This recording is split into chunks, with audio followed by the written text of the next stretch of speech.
Welcome to the series of 100 UI UX concepts in 100 days, day 2. If your Figma file is full of duplicate buttons, cards, and icons, this episode is for you. Today, we are breaking down one of the most confusing but powerful concepts in Figma: components versus variants. Let's start simple. A component is a reusable UI element, like a button or input field. A variant is a different version of the same component, like over, disabled, or size changes. Instead of creating multiple components, variants let you manage everything inside one smart system. This matters because UI consistency is everything. When you update one component, all instances update automatically.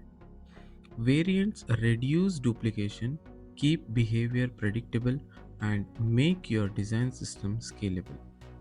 And developers love this because it mirrors real UI states in code. Think about buttons: primary, secondary, over, disabled. These are all variants of the same button. Or toggles, on and off, are not separate components, they are variants. And if you look at any mature design system, you will see components structured entirely around variants. Here is how to do it right.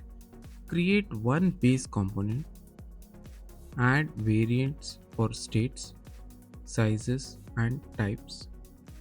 Name properties clearly like state, size, type, and don't overdo it. Too many variants can make components hard to manage. The biggest mistake: creating separate components for every small change. Another mistake is duplicating components for over or disabled states. And finally, poor naming. If your variant properties are confusing, your system will break fast.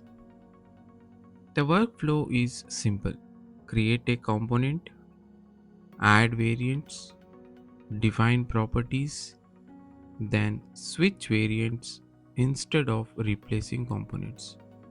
Once you start using this properly, your Figma files become cleaner overnight.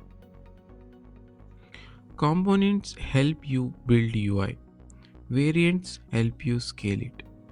This is episode 2 of my 100 UI UX concepts in 100 days series. See you in the next one. Bye bye.